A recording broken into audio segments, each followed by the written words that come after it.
Engineering చేసి stand up comedy ఏంటి? అదే కదండి ప్రాసెస్.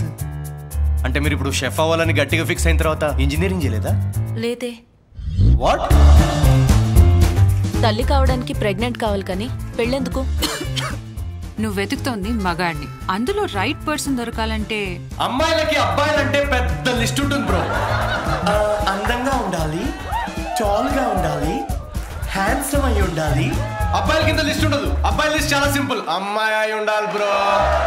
నిజం చెప్పి నవ్విస్తున్నాడు. Practical and smart. మీరు మంచోడు, మనసున్నోడు, రాముడేని ఒక రేంజ్ లో అబద్ధం చెప్పాను సార్. ఒక 500 కొట్టండి. 500 దేనికిరా? నువ్వు చెప్పినవని నిజాలేగా. ఆ? స్టాండప్ అంటే స్టేజ్ మీద నుంచొని జోకులు చెప్తారన్నమాట.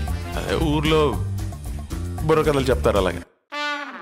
Look at you, you own the stage like a pro. నువ్వు నిజంగా చాలా టాలెంటెడ్ సిద్ధు. ఏదో మాకు ఒక సోల్ లెవెల్ కనెక్షన్ ఉన్నట్టుందిరా. మీ సిస్టరా? సిస్టర్?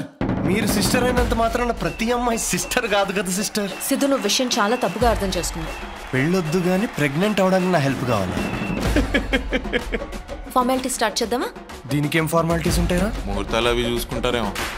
నాకు ఈ ప్రేమ, రిలేషన్షిప్స్, పెళ్లి మీద it's not my cup of tea. Yeah, మీ దగ్గర ఇది కప్పు కదా, మా దగ్గర ఇది ఫుల్ ప్లేట్ మీల్స్ అమ్మా. Behind every successful man there is an elder woman అని సేయింగ్ అది కాదు కదా. I'm so excited.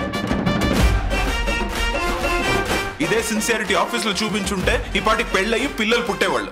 ఆ పనిలోనే ఉన్నా నాన్న. ప్రపంచంలో నువ్వు ఒక్కడివే మగాడు అనుకుంటున్నావా? వామ్మో, ఎటు పోతుందిరా సమాజం. ఇది బ్రో జోను కాదు, అటు ఫ్రెండ్ జోను కాదు, ఇదో use and throw zone guys.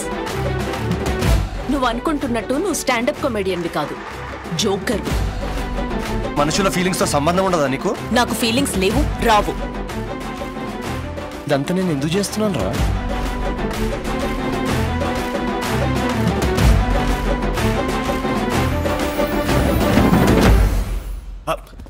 Anvitha,